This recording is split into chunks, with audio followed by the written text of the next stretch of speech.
So, magandang gabi po sa ating lahat. So, nakakapunti po din dahil inalaman po tayo ng mga harap sa inyo para ma-share po yung mga nangyari sa akin. Kung gano'n siya ka-powerful, kung gano'n ka-kapit po sa akin. So, how is God preparing me for the ministry? So, a little story lang po. So, I am a human resource staff for 3.5 years wherein I handle a lot of HR processes and workflows. Then, I got promoted as a department head last March 2023 since my previous head resigned. So at that time, I was so happy since I thought na lahat ng hard work ko mag-pay off na. Not really thinking the responsibilities I will be facing soon. So as the department head of HR, I appear on master, handles compensation and benefits, monitors and oversees all HR-related matters, safety protocols, and handle over 400 plus employees. So I have encountered a lot of problems since we are the middleman of the management and the employees. Then we are the one in charge of resolving complaints, kaya yung understanding and patience po namin is dapat 1,000% always. Then there are times na I am neglecting myself to the point na may sakit na po ako or I have my own personal errands or problems. Pero mas yung mga kapatid ko yung kailangan ng mga tao. Then, recent lang po ay galing ako sa 5 days international team. So, nakarating po kami ng Pilipinas around 2 a.m. Tapos nakarating kami ng Bataan around 5 p.m. Tapos 5:30 a.m. po, nag-in ako sa office. Tapos onwards na yun until 6 p.m. Ayun, kasi kailangan yung sumahod ng mga tao. So, parang hindi ko naiisip kung ano yung tsura ko ng odds na yun. Tapos ginawa ko na lang po. Nag-shampoo na lang ako. Tapos pinunasa ko na lang ang katawan ko. Tapos diretso na ako. Then, also, since marami na akong employees yung handle ko all around Philippines, so from Luzon to Mindanao, tapos iba't ibang organizations, iba't ibang industries and businesses din po, ay halos iba't ibang personality, emotion and characteristic, meron po yung mga tao. Tapos yung iba po once na hindi namin sila na-please sa trabaho namin, parang kung ano na yung gagawin nila, kung ano extent na yung gagawin. Then since we have a process to follow and that all understand that, I was taught a lot of times.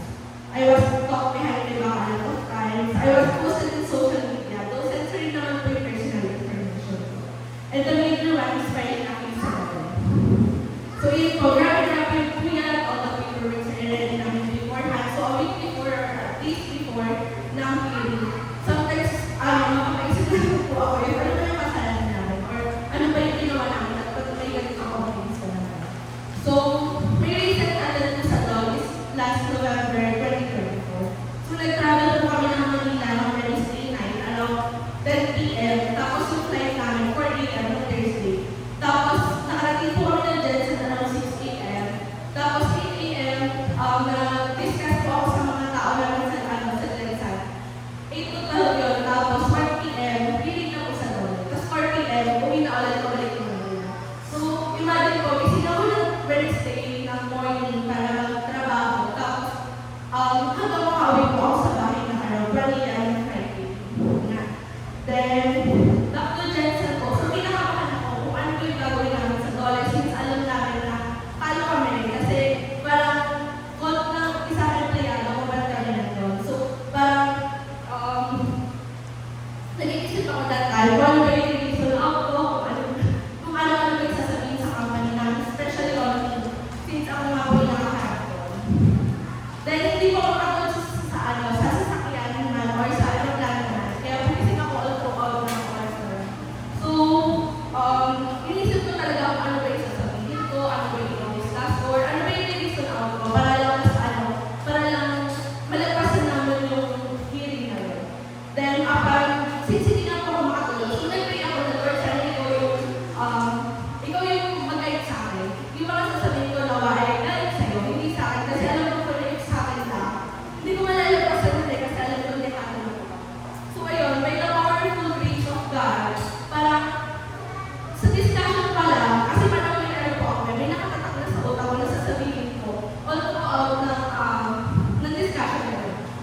our names were being tarnished without us knowing.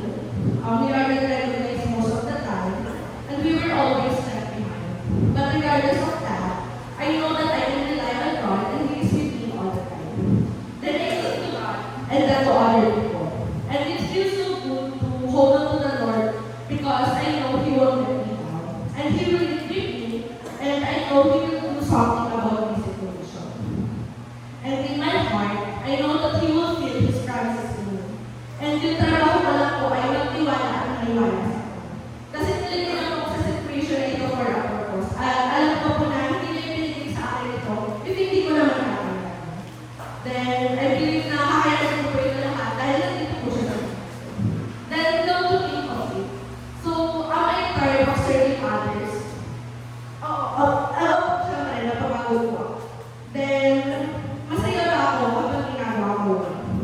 Siyempre po, masaya ako. Then, do I have regrets? No. That's why in our situation, I should always trust Him. And I believe that the way we serve God is by serving others. And we should be humble and do it out of love for Jesus.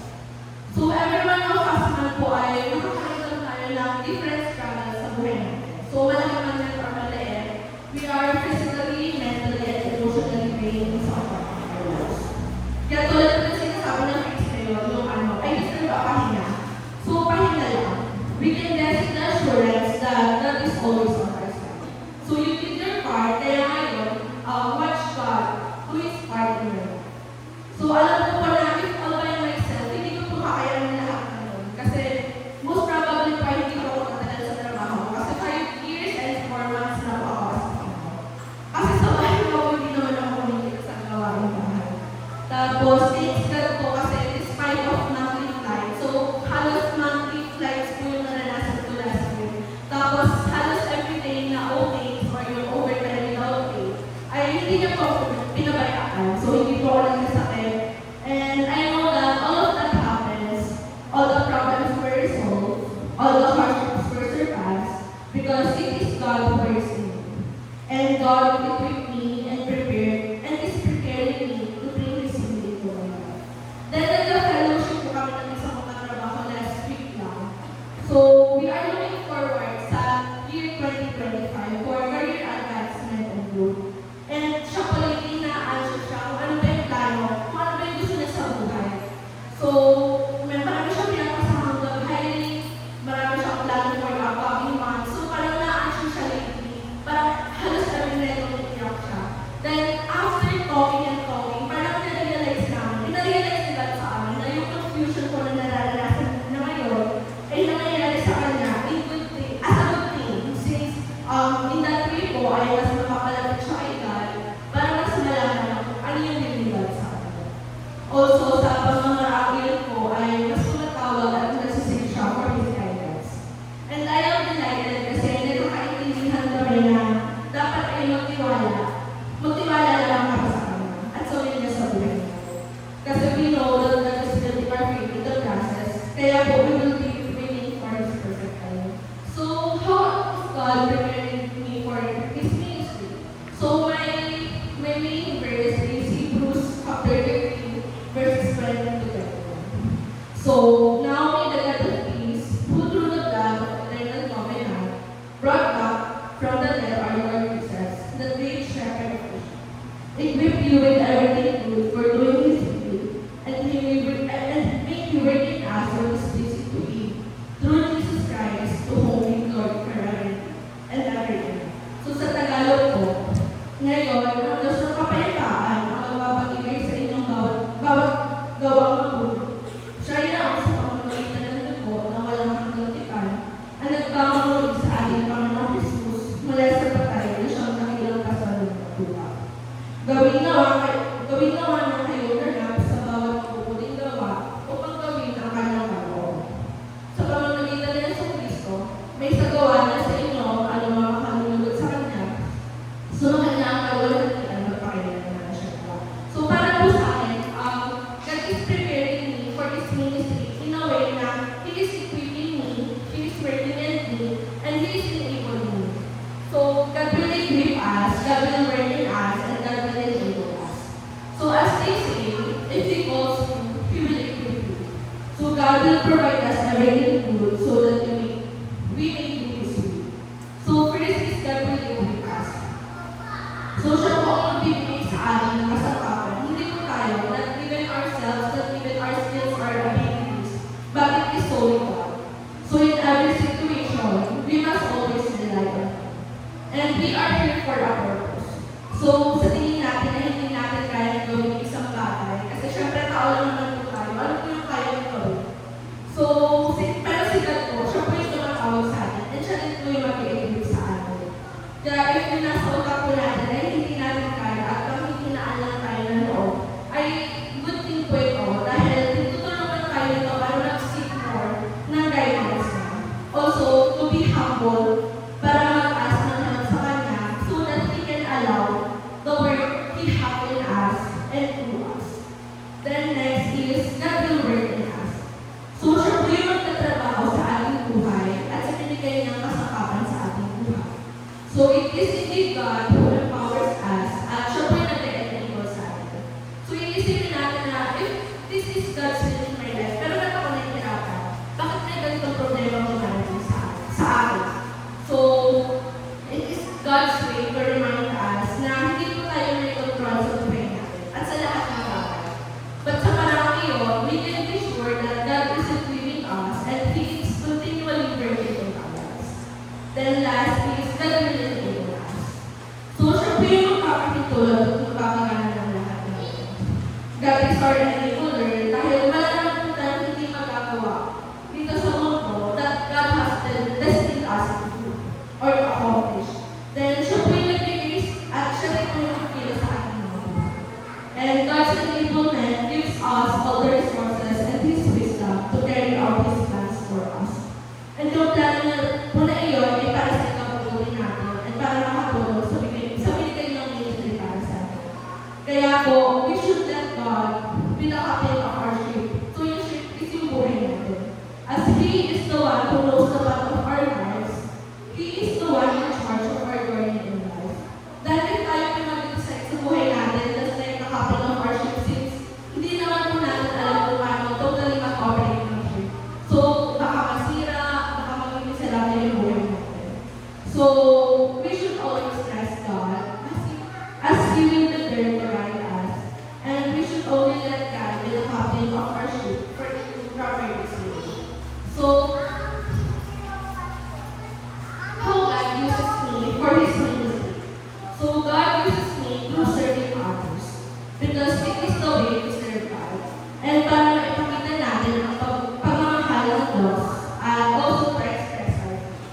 Kaya po, we should always be humble to do it and we should do it out of love for Jesus. So that, through that, He may be exalted and glorified sa pamamagitan po natin and His given ministry for us.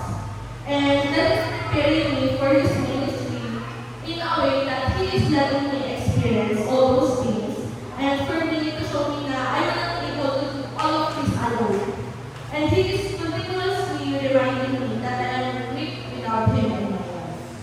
And sa ganang pamamaraan ko ay iaalon na yakapin ko yung kahinaan ko so that yung kapangyarihan niya ang mag-rest upon me to reveal God's things.